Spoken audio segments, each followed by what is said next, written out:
शिक्षा education classes के YouTube पर। और इस वीडियो में हम आज पढ़ेंगे पूर्ण आंतरिक परावर्तन के अनुप्रयोग। ठीक है, तो जो पूर्ण आंतरिक परिवर्तन हम पिछले वीडियो में पढ़ चुके हैं उसके आज अनुप्रयोग पढ़ेंगे। तो अनुप्रयोग कौन कौन से होते हैं, जैसे कि हम समझते हैं कि पहला कि जल में यदि कोई परखनली रख दिया जाए, ठीक है, तो जल में परखनली जो होती है वो अगर किसी खास एंगल पर रख दी जाए तो बहुत ज़्यादा मात्रा में चमकती है। ठीक है, इस तरीके से तो जल में परखनली का चमकना किस तरीके से चमकती है, क्यों चमकती है, इसका भी कारण पूर्ण आंतरिक परावर्तन है। इसके सिद्धांत को भी हम समझेंगे। इसके बाद दूसरा, हीरे का चमकना, हीरा इतना ज़्यादा क्यों चमकता है, ये भी पूर्ण आंतरिक परावर्तन के कारण ही चमकता है, लेकिन इसका भी सिद्धांत क्या है उसे समझेंगे। उसके बाद यदि कोई कांच का गिलास या कांच की कोई भी चीज़ है अगर वो टूट जाती है तो होता क्या, टूटने में चटक जाती है, तो चटकने में जो दरारें होती हैं वो कांच की तुलना में ज़्यादा चमकती है। ठीक है, तो ये कैसे होता है, ये भी पूर्ण आंतरिक परावर्तन की घटना के कारण ही होता है। इसके अलावा और इस तरीके से देखेंगे रेगिस्तानी को मरीचिका। ठीक है, मरीचिका जो होती है ये क्यों बनती है, तो मरीचिका का बनने का कारण भी क्या, पूर्ण आंतरिक परावर्तन। या फिर ठंडे प्रदेशों में जो मरीचिका बनती है जिसे लूमिन बोलते हैं इस तरीके से, तो उसके भी बनने का कारण क्या है, तो उसके भी बनने का कारण पूर्ण आंतरिक परावर्तन है। ठीक है, तो मरीचिका कई प्रकार की होती हैं, अब इसको डिटेल में पढ़ेंगे तब समझेंगे। इसके बाद इसके अलावा जैसे कि हम एक और उदाहरण उसका देखते हैं, जैसे कि मछली जो होती है जल के अंदर अगर, ठीक है, तो मछली जो होती है तो उसको जो ऊपर वो जब देखेगी विश्व तो वो अजीब शंकु के आकार का दिखाई देता है। ठीक है, शंक्वाकार उसको बाकी बाहरी की दुनिया जो है वो दिखाई देती है। तो ये भी क्या होता है, पूर्ण आंतरिक परावर्तन के कारण होता है। इसके अलावा प्रकाशिक तंतु, ठीक है, प्रकाशिक तंतु जो होता है वो भी पूर्ण आंतरिक परावर्तन के कारण होता है। ये क्या होते हैं, ऑप्टिकल फाइबर, इनको बारी बारी से हम पढ़ेंगे। ठीक है, तो 5-6 उदाहरण हमने साथ देख लिए हैं, तो इनके सिद्धांत को बारी बारी समझेंगे। तो पहला सिद्धांत हम जो समझने जा रहे हैं वो कौन सा है, तो पहला उदाहरण जो ले रहे हैं वो क्या है, परख नली का चमकना। परख नली का चमकना, तो परख नली का काहे में चमकना, तो परख नली का चमकना, ठीक है, किसमें, जल में रखी परख नली का चमकना। पहला उदाहरण तो ये देख लेते हैं। तो इस चित्र के अनुसार देखें, ये 3 चित्र हमने बनाए हैं। ठीक है, और परख नली जो होती है अगर हम उसको किसी बीकर कांच के पात्र में भरे हुए जल में उसको रख दें तो हम देखेंगे क्या, किसी खास एंगल पे वो परख नली साधारण के तौर पे कुछ ज़्यादा चमकती हुई दिखाई देती है। उसका क्या कारण है, तो उसके सिद्धांत को हम समझते हैं। ठीक है, उसका भी सिद्धांत क्या है, पूर्ण आंतरिक परावर्तन के ही कारण चमकते हैं। तो इसमें देखो 3 चित्र हमने बनाए और तीनों चित्रों को समझने का प्रयास करेंगे। जो पहला चित्र जिसे लास्ट चित्र दिख रहा है, तीसरा वाला, इस चित्र में परख नली कुछ ज़्यादा ही चमकदार दिखाई देगी। परख नली इसमें भी देखो, ये बीकर है कांच का, ठीक है, इसके अंदर परख नली रखी हुई है और सभी बीकरों में जल भरा हुआ है। ये पहली स्थिति है, ये दूसरी स्थिति है, ये तीसरी स्थिति है। और तीसरी स्थिति में जो परख नली है वो कुछ ज़्यादा ही चमकदार दिखाई देगी। अंतर क्या है कि ये परख नलियाँ जो हैं सभी तीनों चित्रों में अलग अलग एंगल पे रखी हुई है, यानी अलग अलग कोणों पे रखी हुई, ज़्यादा झुका दी गई। ठीक है, तो देखते हैं पहले हमने देखा क्या कि पहले ये परख नली, ये पानी भरा हुआ है, एक प्रकाश की किरण ऐसे आई। ठीक है, ये प्रकाश की किरण ऐसे आई और ये परख नली जो है कुछ हल्की झुकी हुई रखी हुई है। ठीक है, और जब ऐसे आएगी आपके प्रकाश की किरण आ करके यहाँ पे टकराएगी परख नली पे, तो जब परख नली पे टकराएगी तो टकराने के पश्चात देखो ये बाहर क्या है, बाहर जल है, और परख नली के अंदर क्या है, तो परख नली के अंदर वायु है। तो बाहर जल जो है वो कैसा माध्यम है, बाहर जल जो है वो कैसा माध्यम है, सगर है। और परख नली के अंदर कैसा माध्यम है, तो ये कैसा माध्यम है, विरल। अरे भाई, परख नली के अंदर वायु है तो विरल माध्यम होगा, तो बाहर सघन माध्यम, अंदर विरल माध्यम। तो अब क्या होगा, प्रकाश यहाँ से हम देखेंगे, ये प्रकाश की किरण जब आएगी परख नली की सतह पर टकराएगी तो होगा क्या, अब सघन माध्यम से विरल माध्यम में जाएगी, अर्थात पानी से वायु में जाएगी, तो क्या होगा, अपवर्तन होगा। अब देखो ये हमने क्या किया, ये अभिलंब हमने खींच दिया। अभिलंब जो होता है हमें पता है कि वो जो सतह होगी, जिस सतह पे जा करके प्रकाश पड़ रहा है उस सतह के लंबवत होता है। ठीक है, तो ये अभिलंब हमने खींच दिया। अब अभिलंब जब खींच दिया तो प्रकाश की किरण को वास्तव में ऐसे जाना चाहिए था, लेकिन चूंकि इसका होगा क्या, अपवर्तन होगा।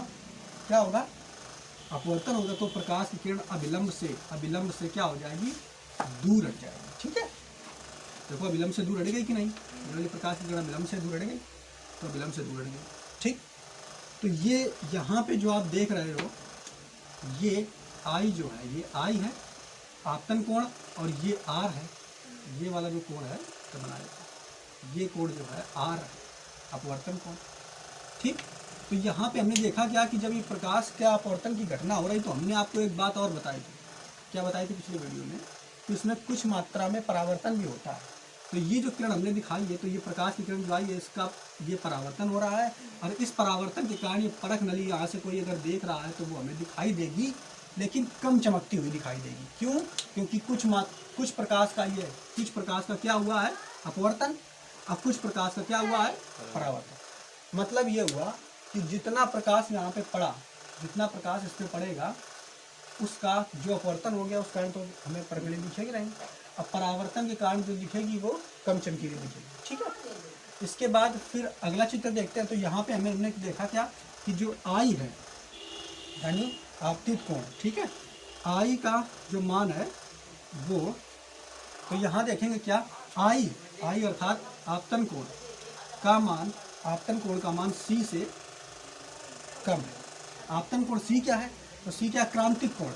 ठीक है, तो आपतन कोण का मान क्रांतिक कोण से कम। क्रांतिक कोण हम पिछले वीडियो में समझ चुके हैं। ठीक है, आपतन कोण का मान जो है वो क्रांतिक कोण से कम है। तो इसका मतलब ये समझ में आया कुछ, बस इतना समझ लो। पहले चित्र में क्या, जितनी प्रकाश की किरण आ रही है उतना उसका परावर्तन नहीं हो रहा, पूरा अपवर्तन हो जा रहा है, तो इस कारण वो जो परख नली हमें कम चमकीली दिखाई पड़ेगी। इसके बाद हमने अगले चित्र में क्या किया, अगले चित्र में हमने क्या किया, परख नली को थोड़ा सा और झुका दिया। क्या किया, परख नली को थोड़ा सा और झुका दिया। अब जब थोड़ा सा और झुका दिया तो क्या होगा, तो देखो यहाँ पे क्या हो रहा है कि यहाँ पे जो आपतन कोण आई है उसका मान पहले से बड़ा हो जाएगा। ठीक है, पहले से बढ़ जाएगा भाई। जैसे ही हमने इसको झुकाया, देखो इधर झुकाया, तो आपतन कोण यहाँ पे कितना छोटा था और यहाँ पे देखो बढ़ गया आपतन। अब जब बढ़ गया आपतन कोण तो अब क्या होगा, तो ये देखो इधर ये प्रकाश की किरण है, ठीक ऐसे जा रही है, तो जब ये बढ़ गया आपतन कोण तो क्या होगा, अब फिर यहाँ पे आएगी, तो पहला सघन माध्यम, फिर वायु में जाएगी विरल माध्यम में, जब विरल माध्यम में जाएगी तब फिर यहाँ पे अपवर्तन होगा। अपवर्तन होगा तो अभिलंब ये है, देखो अभिलंब ये है, तो अभिलंब से दूर हटती है प्रकाश की किरण।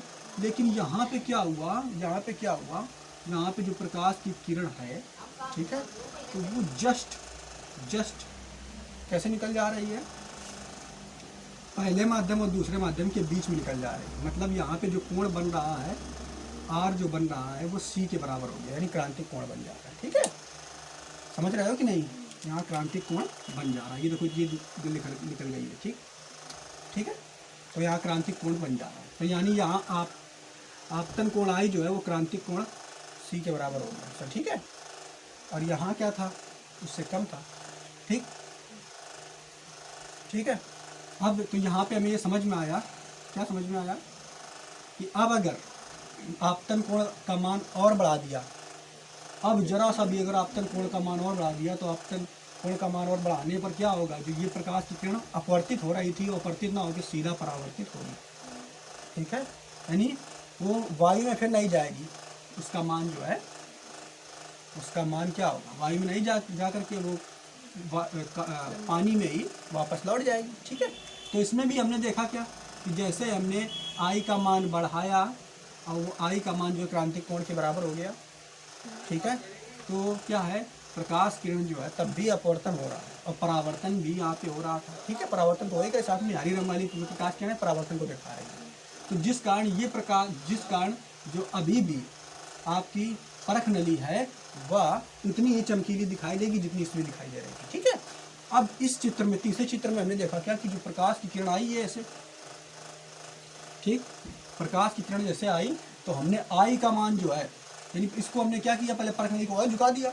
जब परख नली को और झुका देंगे तो आई का जो मान है, आई का मान बढ़ गया क्रांतिक कोण से, आई का मान क्रांतिक कोण सी से ज़्यादा हो गया, ठीक है। तो जब क्रांतिक कोण सी से ज़्यादा हो गया तो क्या होगा, अब जो प्रकाश की किरण, ये विलंब है, अब जो प्रकाश की किरण वायु में जा रही थी वो वायु में न जा करके सीधा और सीधा पुनः फिर पहले माध्यम अर्थात जल में चली जाएगी वापस। यानी पूरा परावर्तन अब यहाँ पे होगा। यानी इस चित्र में हमने क्या किया, आई का मान जो है वो क्रांतिक कोण सी के मान से बढ़ा कर दिया। तो क्रांतिक कोण सी के मान से बड़ा करने पर क्या होगा कि इस चित्र में जब हमने और झुका दिया तो क्या होगा कि इस चित्र में हमें जो ये परख नली दिखेगी वो बहुत ज़्यादा चमकीली दिखेगी। क्यों बहुत ज़्यादा चमकीली दिखेगी? क्योंकि जितना प्रकाश यहाँ पे आकर के पड़ा था वो सारा का सारा प्रकाश परावर्तित हो गया, यानी पूर्ण आंतरिक परावर्तन हो गया, जिस कारण ये परख नली इन दोनों स्थितियों की तुलना में ज़्यादा चमकीली दिखती है। बात समझ में आई कि नहीं? तो किस तरीके से, यानी जैसे जैसे हम क्या करेंगे, अगर किसी भी पात्र में जल में हम कोई परख नली से इसे सीधी रखते हैं तो वो कम चमकीली दिखाई देगी, और उसको तिरछा करेंगे तो और चमकीली होगी। जैसे ही हमने उसको परख नली को इतना झुका दिया कि परख नली पर आने वाले आपतित कोण आई का मान उसकी क्रांतिक कोण के मान से ज़्यादा हो गया, वैसे ही सारा प्रकाश जो है परावर्तित हो जाएगा, और सारा प्रकाश परावर्तित होने के कारण वह परख नली हमें ज़्यादा चमकीली दिखाई पड़ेगी। उम्मीद करते हैं आपको ये उदाहरण समझ में आया होगा, इसका प्रोसेस समझ में आया, ठीक है। तो अब इसे जल्दी से हम लिख देते हैं, ठीक। देखिए, हाँ देखिए, तो मतलब एग्ज़ाम में आएगा अगर, तो इसका एग्जाम्पल हमें कैसे लिखना होगा, तो ये हमने आपको समझा दिया है पूरा कि किस तरीके से परख नली जो है वो हमें ज़्यादा चमकीली दिखाई देती है। तो देखिए किस तरीके से लैंग्वेज की पढ़ते हैं। यदि परख नली को एक जल से भरे बीकर में रखते हैं तो किसी खास स्थिति पर, मतलब खास स्थिति, ये पहली स्थिति थी, ये दूसरी, ये तीसरी, सभी में क्या कर रहे थे, परख नली को हम झुकाते जा रहे थे। तो किसी खास स्थिति पर, यानी खास स्थिति कौन सी, तीसरी, किसी खास स्थिति पर वह परख नली चांदी की भांति चमकीली दिखाई देती है। तो क्यों चमकीली दिखाई देती है? इसका कारण है परख नली को टेढ़ा करने पर, यानी परख नली को जितना ज़्यादा आप टेढ़ा करते जाओगे, टेढ़ा करने पर उस पर पड़ने वाले प्रकाश के आपतित कोण का मान बढ़ता जाता है। तो देखो जैसे जैसे हम इसको टेढ़ा करेंगे तो आपतित कोण ये आई का मान बढ़ रहा था, यहाँ कम था, यहाँ और बढ़ा और यहाँ और बढ़ गया, ठीक है। आपतित कोण का मान बढ़ता जाता है। जब यह आपतित कोण क्रांतिक कोण से बड़ा हो जाता है, तो क्रांतिक कोण यहाँ पे देखो, यहाँ पे क्रांतिक कोण प्रकाश जो है ये देख रहे हो ना, यहाँ पर क्रांतिक कोण आई बराबर आई सी के बराबर हो गया था। तो हमने क्या कहा, जब क्रांतिक कोण, जब आपतित कोण आई का मान क्रांतिक कोण के से बड़ा हो जाए, तो यहाँ पे क्या है, आई का जो मान है वो क्रांतिक कोण सी से बड़ा हो गया, तो बड़ा हो जाता है, ठीक है। तो संपूर्ण प्रकाश का परावर्तन होता है, मतलब अब अपवर्तन बिल्कुल भी नहीं होगा। क्या होगा? संपूर्ण प्रकाश का परावर्तन होता है, ठीक है। अर्थात इस पूर्ण आंतरिक परावर्तन के कारण परख नली हमें बहुत चमकीली दिखाई देती है। तो उम्मीद करते हैं आपको ये पहला एग्जाम्पल समझ में आया। इसके बाद हम दूसरा एग्जाम्पल देखते हैं, ठीक है। तो अब समझते हैं अगला एग्जाम्पल। अगला क्या है कि कांच में पड़ी दरार का चमकना। आपने देखा होगा कि जब कभी कांच की खिड़की वगैरह कोई भी चीज़ होती है तो उसमें अगर कोई बॉल वगैरह कुछ लग जाए तो उसमें दरार पड़ जाती है, कांच चटक जाती है, और जो चटक जाती है तो कांच का जो चटकने वाला हिस्सा है वो कुछ ज़्यादा चमकता हुआ दिखाई देता है, ठीक है। तो ऐसा क्यों होता है उसको भी समझेंगे। उसके अलावा एक चीज़ और है कि पानी के अंदर कोई वायु का अगर बुलबुला है तो वो वायु का बुलबुला हमें बहुत ज़्यादा चमकीला दिखाई देता है, ठीक है। उसका भी कारण पूर्ण आंतरिक परावर्तन ही है, ठीक है। ये हमने चित्र बनाया है पानी के अंदर वायु का बुलबुला, ठीक है। तो समझते हैं इसमें क्या होता है। तो इसमें देखो हमने देखा क्या कि ये आपतित कोई किरण है, ठीक है। ये आपतित किरण किसी खास एंगल पर आ रही है, और ये खास एंगल जो टेढ़ी किरण आ रही है, तो ये टेढ़ी किरण जो है हुआ क्या कि यहाँ पे जो आपतन कोण बन रहा है आई आई आई, ठीक है, इसके लिए जो क्रांतिक कोण होता है सी, ठीक है, आपतन कोण आई का मान क्रांतिक कोण सी के मान से ज़्यादा है, ठीक है, सी के मान से ज़्यादा है, जिस कारण होगा क्या कि यहाँ पे इस किरण का अपवर्तन जरा भी नहीं होगा, ठीक है। आई का मान सी से ज़्यादा है तो अपवर्तन जरा भी नहीं होगा, ठीक है। और अपवर्तन जब जरा भी नहीं होगा तो प्रकाश की जो ये आपतित किरण है ये पूरी तरीके से परावर्तित हो जाएगी।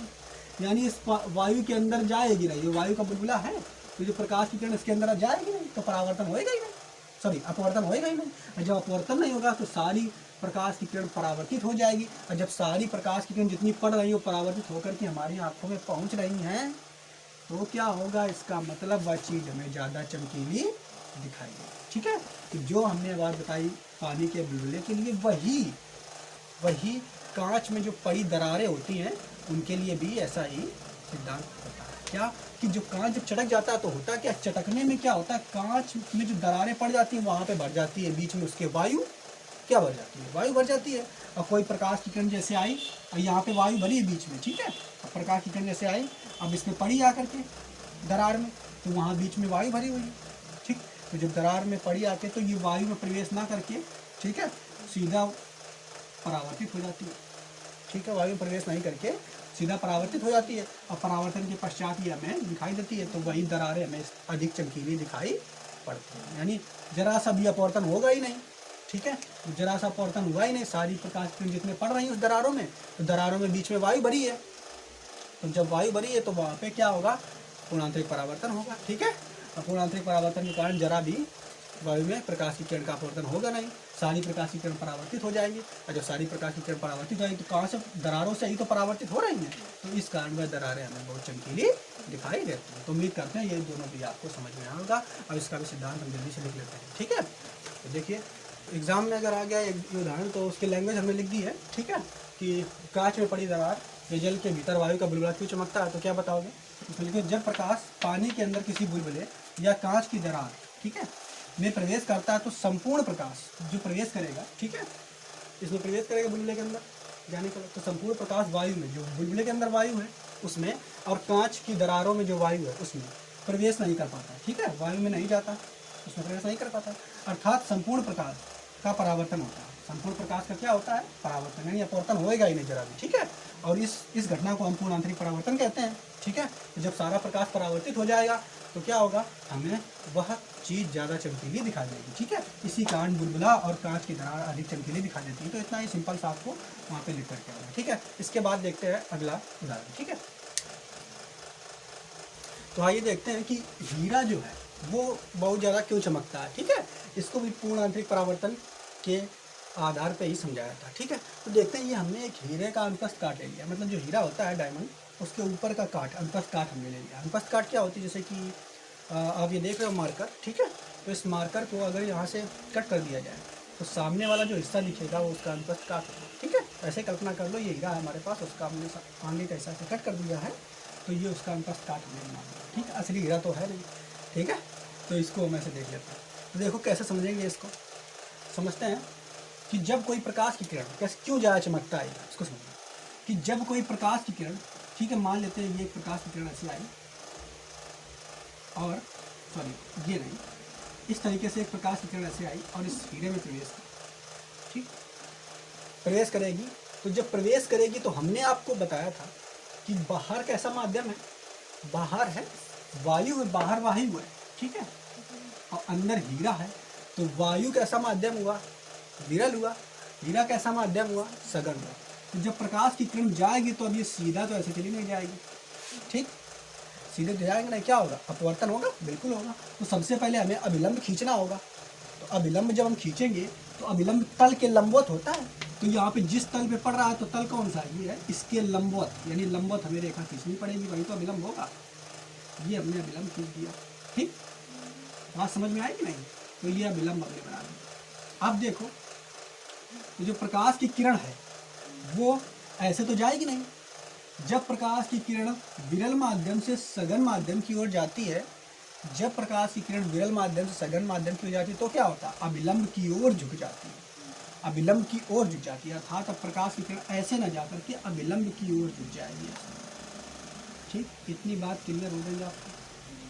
यानी प्रकाश की किरण ऐसे आई, ये प्रकाश की किरण आई और हीरे में प्रवेश कर गई। तो देखो, अब जब ये हीरे में प्रवेश कर गई, समझते रहे ना, तो जब ये हीरे में प्रवेश कर गई तो वास्तव में जैसे ही अब हीरे के इस दूसरे तल पे टकराएगी, जाकर के दूसरी सतह पे जाकर के ये टकराएगी, तो क्या है कि वास्तव में अब यहाँ पे फिर से अपवर्तन की घटना होगी। अब देखना, अब ये बाहर वायु जो है ये कैसा है, विरल माध्यम है, और ये ऊपर का ऐसा माध्यम है तो ये सघन माध्यम है, ठीक है। अब ये इस बिंदु पे, इस तल पे जब हीरे की किरण टकराएगी तो क्या होगा, तो हीरे में जो होता है क्रांतिक कोण का मान, ठीक है, वो बहुत कम होता है। सी का मान लगभग कितना होता है, 24 डिग्री होता है। कितना होता है, बहुत कम होता है क्रांतिक कोण का, ठीक है, तो बहुत कम होता है। तो अब जब यहाँ पे टकराएगी तो क्या होगा, यहाँ पे भी पूर्ण आंतरिक परावर्तन होगा। क्यों पूर्ण आंतरिक परावर्तन होगा, समझने की कोशिश करना। तो यहाँ पे जब प्रकाश की किरण आई टकराई तो सबसे पहले हमने अभिलंब खींच दिया,